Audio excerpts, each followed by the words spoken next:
It was the spring of 1922 in Bavaria, Germany. On a remote farmstead, nestled between the towns of Ingolstadt and Schrobenhausen, one of the most horrifying and mysterious crimes in German history took place. The name of that farm was Hinterkaifeck, and what happened there continues to baffle investigators and true crime enthusiasts more than a century later.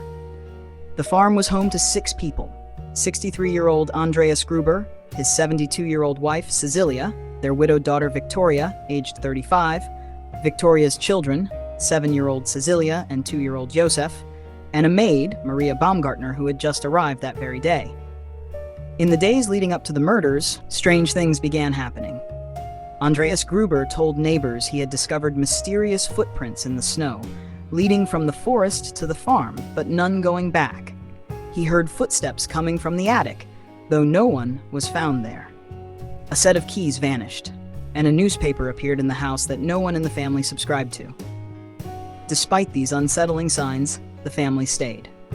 Whether they dismissed it as paranoia or believed they were safe, we may never know, but something or someone was already inside. On March 31st, 1922, horror struck. That evening, 4 members of the household were lured one by one into the barn. There, they were murdered with a mattock, a brutal pickaxe-like farming tool. Andreas, his wife Cecilia, Victoria, and young Cecilia were each killed with repeated blows to the head. Their bodies were stacked and partially covered with hay. But the killer wasn't finished. Inside the house, 2-year-old Josef was murdered in his crib. The newly arrived maid, Maria, was killed in her bedroom just hours after starting the job. 6 lives ended in a single night. But here's what makes the case even more chilling. For the next 4 days, the farm didn't sit abandoned. In fact, someone was living there. Neighbors noticed smoke from the chimney. The cows had been milked, the dog was fed, food was taken from the kitchen. Whoever committed the murders didn't flee. They stayed on the property, calmly going about life, just meters from the corpses. The murders were discovered on April 4th, when neighbors, worried by the family's silence, entered the farm. What they found shocked even the most seasoned investigators.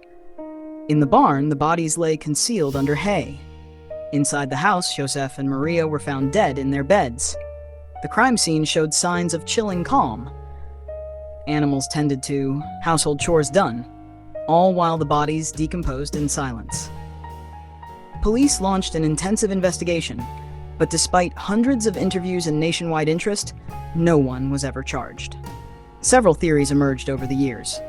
The first and most widely believed suspect was Lorenz Schlittenbauer, a neighbor and former lover of Victoria. Many locals believed he was Josef's biological father. He had a strained relationship with the Gruber family. Witnesses also found his behavior during the investigation suspicious. He was among the first to enter the crime scene and appeared oddly composed. Some even accused him of staging the crime scene or planting evidence. But no physical proof ever tied him to the murders, and he was never arrested.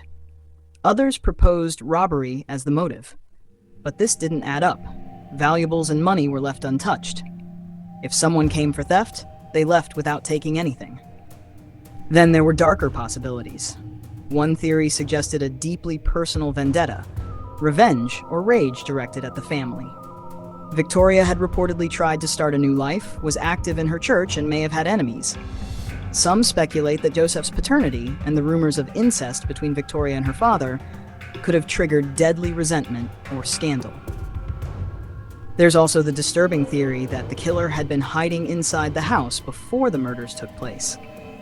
The noises in the attic, the missing keys, the mysterious newspaper, all suggest someone may have secretly lived in the attic, watching the family, waiting for the perfect moment to strike.